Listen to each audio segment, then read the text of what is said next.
Baik, bismillahirrahmanirrahim. Assalamualaikum warahmatullahi wabarakatuh.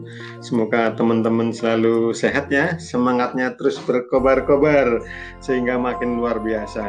Teman-teman sekalian, pada kesempatan yang baik ini kita akan bahas tentang keberadaan kampung keluarga berkualitas atau kampung KB dalam penurunan stunting ya.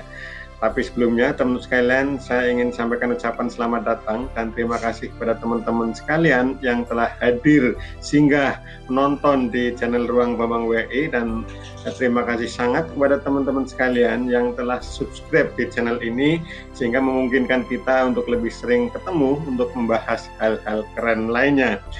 Baik, teman-teman sekalian, kita awali pembahasan kampung keluarga berkualitas itu dari Inpres nomor 3 tahun 2022 kemarin ya. Ini adalah instruksi Presiden tentang optimalisasi penyelenggaraan kampung keluarga berkualitas. Jadi ini akan memperkokoh ya kerjasama komitmen berbagai lintas sektor supaya kampung keluarga berkualitas lebih berhasil, lebih optimal. Dan nanti keberadaan kampung KB akan bisa bersama-sama dengan teman-teman dari tim pendamping keluarga dalam rangka penurunan stunting. Baik teman sekalian, saya ingin awali ini dari pengertian kampung KB ya, atau kampung keluarga berkualitas. Pengertiannya adalah satuan wilayah setingkat desa. Jadi kampung keluarga berkualitas itu wilayahnya adalah setingkat desa walaupun namanya kampung ya, di mana terdapat integrasi dan konvergensi penyelenggaraan pemberdayaan dan penguatan institusi. Jadi di sana itu ada banyak program-program pembangunan yang merupakan integrasi berbagai lintas sektor dan konvergensi atau ada pembagian perannya dari berbagai pihak, berbagai sektor dalam rangka meningkatkan kualitas sumber daya keluarga dan masyarakat di kampung keluarga berkualitas. Jadi kampung keluarga berkualitas di sana menjadi tempat bagi semua sektor pembangunan untuk meningkatkan kualitas sumber daya ya, baik ke keluarga maupun masyarakat. Itu adalah pengertian kampung KB ya, teman-teman sekalian. Berikutnya adalah struktur Pokja Kampung KB. Jadi kelompok kerja kampung keluarga berkualitas untuk untuk update sekarang ya teman sekalian ya, itu ada 4 seksi ya. Walaupun mungkin ini belum direalisasikan, tapi ini paling tidak kita pengenalan bahwa struktur Pokja Kampung KB sekarang menjadi seperti ini. Pengarahnya adalah kepala desa kelurahan atau dan anggota PKK atau ketua tim PKK. Kemudian pelaksanaan adalah di sana ada ketua, wakil ketua, sekretaris dan bendahara ya. Dan seksinya ada 4, yaitu seksi penyediaan data dan dokumen kependudukan, kemudian seksi perubahan perilaku ya, ini seksi semacam seksi pendidikan atau komunikasi atau seksi penyuluhan ya, KIE. Kemudian ada yang ketiga adalah seksi peningkatan cakupan layanan dan rujukan pada keluarga ya. Ini seksi yang memberikan pelayanan-pelayanan ya, pelaksanaan pelayanan berbagai kegiatan yang ada di kampung KB kepada keluarga. Dan yang keempat adalah seksi penataan lingkungan keluarga dan masyarakat. Ini adalah seksi yang membidangi tentang kegiatan-kegiatan yang bersifat penataan lingkungan keluarga, penataan pekarangan, pemanfaatan penataan sanitasi, irigasi dan sebagainya. Ini ada di seksi lingkungan. Baik teman-teman sekalian, kita akan lanjutkan ke tentang apa sih yang ada di sektor apa saja yang ada di kampung KB, Bapak Ibu ya, teman-teman sekalian ya. Jadi di kampung KB itu hampir semua sektor pembangunan digiatkan di sana gitu ya, digiatkan supaya masyarakat lebih berkualitas, lebih sejahtera ya.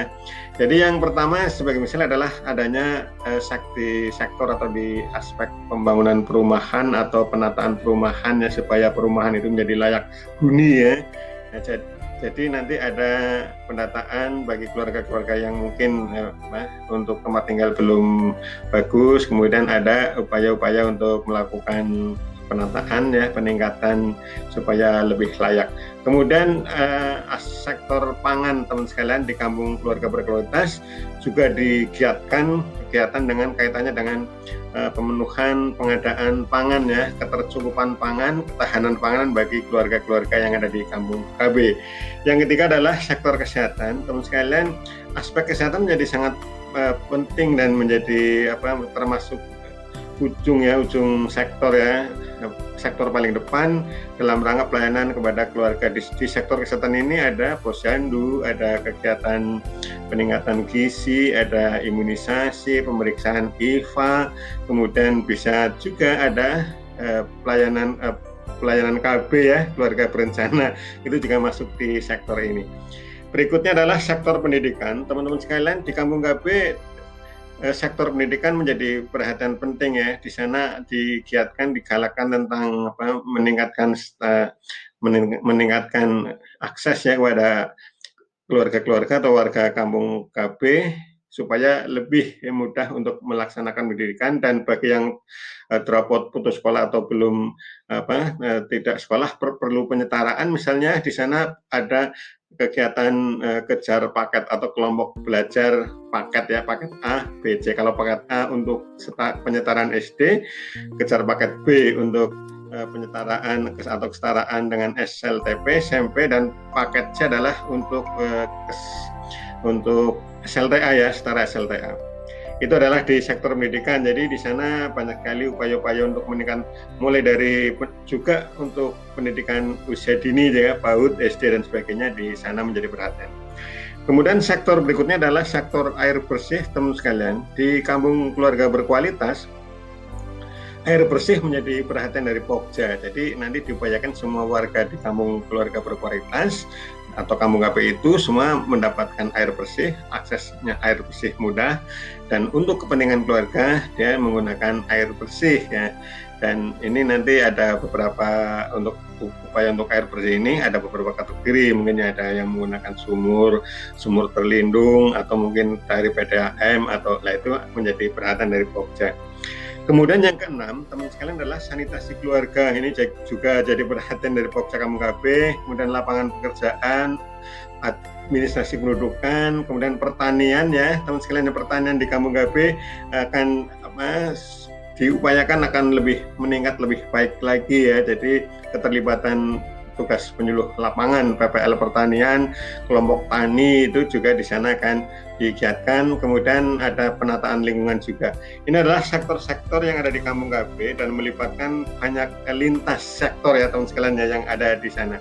Nah, teman-teman sekalian, karena sektor-sektornya demikian banyak seperti itu yang ada di Kampung Keluarga Berkualitas, maka di Kampung KB itu di sana banyak tenaga penggerak ya, mulai dari penyuluh KB juga ada hadir di sana, pendamping desa yang di bawah Kemendes juga ada di sana, kemudian penyuluh pertanian, bidan desa, pendamping PKH ya, ini dari sosial ya, dari keluarga, program Keluarga Harapan juga dihadirkan atau terlibat langsung di Kampung Keluarga Berkualitas. Kemudian ada koordinator pendidikannya, mungkin pendidikan formal dan pendidikan non formal atau PNF juga ada di Kampung KB. Kemudian PKK pasti ya, PKK, kemudian kader pembangunan manusia atau KPM, kemudian berbagai sumber daya yang ada di desa, mulai juga ada TPPS, dan lebih khusus lagi adalah teman-teman dari tim pendamping keluarga atau TPK itu ada di Kampung Keluarga Berkualitas. Oleh karena itu, teman sekalian, untuk Kampung KB ini sangat erat kaitannya dan berkontribusi sangat tinggi ya terhadap upaya-upaya penurunan stunting yang dilaksanakan oleh tim pendamping keluarga. Baik teman sekalian, kita lanjutkan. Ingin kita coba kenali lebih dalam tentang atribut atau kelengkapan atau ada apa sih gitu, kegiatan apa, kelengkapan apa yang ada di Kampung KB gitu. Jadi ini kita menyebutnya atribut, tapi mungkin di bahasa teman-teman sekalian, di bahasa Bapak Ibu, mungkin ini adalah semacam kelengkapan yang ada gitu, yang ada di Kampung KB. Jadi yang pertama adalah rumah data ya teman sekalian. Rumah data nanti sangat bisa bermanfaat bagi teman-teman TPK ya. Jadi teman-teman TPK ketika membutuhkan data, mau menginput data di aplikasi pendamping keluarga dan mungkin ingin melakukan untuk menentukan sasarannya keluarga risiko stunting, ada di rumah data. Kemudian ada BKBHI, Bina Keluarga Balita Holistik Integratif, kemudian ada Bina Keluarga Remaja, ada Bina Keluarga Lansia, ini juga ada di Kampung Keluarga Berkualitas. Kemudian PIK Remaja Terus ada juga UPPKA, upaya peningkatan pendapatan keluarga akseptor ya teman-teman, ini disingkat UPPKA. Kemudian ada DASHAT atau dapur sehat atasi stunting ya. Ini DASHAT ini juga erat kaitannya dengan teman-teman TPK. Kemudian ada posyandu, apalagi nih, ini untuk layanan-layanan kesehatan dasar ya kepada ibu dan kepada bayi ya di posyandu. Kemudian ada kegiatan pendidikan berupa pendidikan anak usia dini, juga ada kelompok tani, ada kelas ibu hamil, ada kejar paket ABC ya, kelompok belajar paket A, B, C ini yang ada di bawah atau difasilitasi oleh pendidikan non formal dari dinas pendidikan setempat. Kemudian ada industri kecil dan kelompok ngaji, kelompok pengajian. Oke teman sekalian, ini adalah atribut-atribut yang pasti ada teman sekalian di Kampung KB. Nah, jadi atribut ini atau kelengkapan atau keberadaan kelompok-kelompok ini sangat membantu atau bisa menjadi mitra bagi tim pendamping keluarga ya. Jadi keberadaan organisasi atau keberadaan kelompok-kelompok ini akan sangat bisa bersama-sama dengan tim pendamping keluarga untuk menurunkan stunting di kampung keluarga berskala. Baik teman-teman sekalian, ini adalah contoh. Saya mungkin tidak semua, ini ada beberapa kelompok ya, misalnya gimana sih keterkaitannya dengan tim pendamping keluarga gitu ya. Jadi untuk rumah dataku, mungkin tim pendamping keluarga bisa menggunakan data yang ada di sana ya untuk mungkin menentukan sasaran, terus kemudian untuk input ya pada aplikasi-aplikasi misalnya, atau mungkin input untuk keluarga-keluarga mungkin yang status gizi dan sebagainya ada di sana di rumah dataku. Jadi teman-teman tim pendamping keluarga yang terdiri dari bidan, PKK dan kader KB nanti tidak bisa lepas dari rumah dataku ya teman sekalian ya. Kemudian yang kedua, contoh kedua, apa sih yang bisa dimanfaatkan oleh TPK, yaitu kelompok bina keluarga balita ya, PKBHI. HI itu holistik integratif teman sekalian. Ini kurang ke ya. Ini menjadi wadah pembinaan bagi keluarga yang punya balita dan balita ini bagi TPK. Kalau TPK ingin melakukan pendampingan bagaimana tumbuh kembang yang baik, bagaimana pertumbuhan atau perkembangannya, itu bisa disosialisasikan, bisa bekerjasama dengan kelompok bina keluarga balita yang ada di Kampung KB. Berikutnya teman-teman sekalian, yang bisa dilakukan TPK ketika melakukan pendampingan pada keluarga atau keluarga remaja ya, pada remaja atau calon pengantin, teman-teman TPK bisa menggunakan wadah PIK remaja ya, Pusat Informasi dan Konseling Remaja. Ini ada di Kampung KB, anggotanya adalah para remaja di Kampung KB tersebut. Jadi teman-teman bidan, PKK atau kader KB bisa bekerjasama dengan pengurus PIK remaja untuk memfasilitasi atau mensosialisasikan atau mengedukasi kegiatan-kegiatan yang bersifat pendewasaan usia perkawinan. Nah ini contoh lah. Kemudian ada contoh lagi mungkin teman sekalian terkait dengan posyandu. Ini posyandu adalah atribut penting, ini hampir ada di semua desa dan di semua kampung KB ya. Tapi di desa yang menjadi kampung keluarga berkualitas, posyandunya lebih intensif ya. Semuanya intensif, tapi ini menjadi tempat strategis untuk pendampingan bagi keluarga. Jadi kader TPK bisa memanfaatkan posyandu untuk memberikan pelayanan pendampingan ya, berupa mungkin ya untuk penimbangan, terus untuk bagaimana pengisian KMS ya. Kemudian ada bagaimana pengisian kartu kembang anak, bukan hanya pengisian tapi monitoring perkembangan anak. Kemudian bagaimana sosialisasi gizi, pemberian vitamin dan sebagainya, itu ada di posyandu. Jadi TPK bisa melakukan pendampingan kepada keluarga-keluarga melalui posyandu yang ada di Kampung KB. Berikutnya teman-teman sekalian adalah kelas bumil. Ini kelas ibu hamil juga ada, merupakan kelompok bagi ibu hamil yang ada di Kampung KB. Wadah ini tepat bagi tim pendamping keluarga untuk ya memberikan informasi, berbagi informasi tentang perawatan kehamilan. Kemudian bagaimana meyakinkan ibu hamil tentang periksa hamil ya. kemudian melakukan screening kondisi kehamilan. Ini khususnya bagi bidan ya, screening kondisi kehamilan ya. Jadi mungkin Ibu PKK dan Ibu Kader KB mendampingi bidan melaksanakan screening awal ya kondisi kehamilan, serta komunikasi antar pribadi atau konseling hamil sehat ya untuk ibu-ibu hamil yang ada di kampung keluarga berkualitas.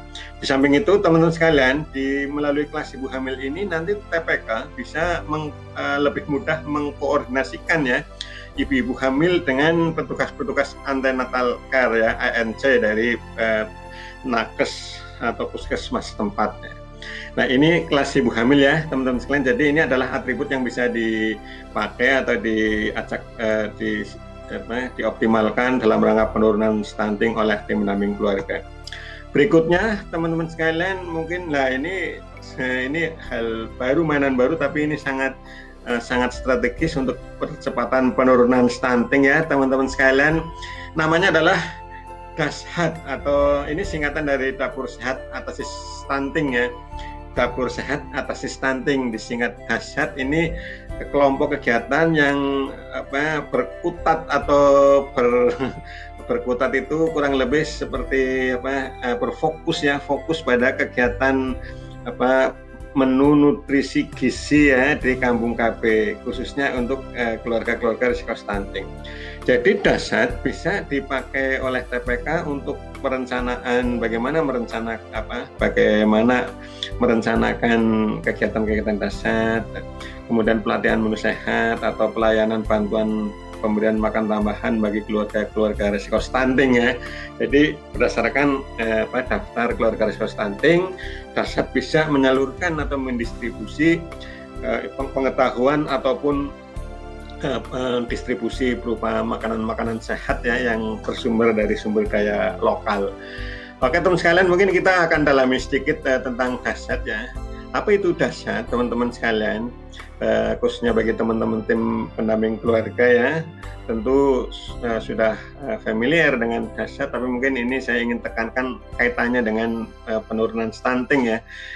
Apa kaitan DASHAT dengan TPK gitu ya? Jadi yang pertama, mungkin pengertiannya dulu, ini adalah kegiatan pemberdayaan masyarakat dalam upaya pemenuhan gizi seimbang. Jadi DASHAT adalah upaya di kampung KB, upaya di kampung KB dalam rangka meningkatkan pemenuhan gizi seimbang bagi keluarga risiko stunting ya, melalui sumber daya lokal dan hasil kerjasama dengan berbagai mitra. Jadi di kegiatan DASHAT ini akan banyak kegiatan yang bisa dilakukan, mulai dari teman sekalian ya, mulai dari perencanaan ya, saya kembali ke sini, mulai dari perencanaan sumber dayanya, kemudian penjadwalan kapan akan melaksanakan misalnya demonstrasi masak, latihan masak bagi keluarga-keluarga, atau kapan mulai melaksanakan pengadaan makanan atau mungkin membuat menu-menu yang sehat dan didistribusikan kepada keluarga-keluarga risiko stunting ya. Mungkin untuk keluarga risiko stunting yang mungkin ibu hamil nanti akan dapat bantuan makanan apa gitu ya. Terus setiap hari apa itu di sana dilakukan di DASHAT. Jadi DASHAT merupakan wadah yang sangat penting bagi tim pendamping keluarga untuk menyalurkan bimbingan atau melaksanakan pendampingan pada keluarga-keluarga, bahkan memberi bantuan atau fasilitasi supaya keluarga-keluarga bisa terpenuhi gizi seimbangnya ya. Kenapa begitu teman-teman? Karena kita ingin ya, dengan adanya DASHAT itu maka akan tercegah kelahiran bayi ya dengan berat badan lahir rendah. Dengan adanya DASHAT di kampung KB tidak ada lagi ya nanti bayi lahir dengan berat badan lahir yang rendah, kemudian tidak ada pula anak di bawah garis merah atau pada grafik tumbuh kembang KMS ya, kartu menuju sehat. Ini adalah tujuan DASHAT. Jadi teman sekalian, itulah kenapa kampung keluarga berkualitas ada di materi orientasi TPK, karena kita ingin upaya yang dilakukan oleh TPK selama ini bisa lebih optimal, bisa lebih memanfaatkan sumber daya yang ada, atribut yang ada, kelompok-kelompok yang ada di kampung KB. Jadi TPK dapat ya memanfaatkan atau lebih bersinergi ya dengan kampung keluarga berkualitas untuk meningkatkan keberhasilan pendampingan keluarga dalam rangka percepatan penurunan stunting. Oke teman sekalian, saya kira itu yang bisa saya sampaikan. Saya ucapkan terima kasih atas kehadiran teman-teman di channel Ruang Bambang WI. Semoga bermanfaat bagi kita, bagi penurunan stunting pula ya. Ini adalah tugas kemanusiaan, tugas mulia bagi kita semua. Saya akhiri, wabillahi taufiq wal hidayah. Assalamualaikum warahmatullahi wabarakatuh.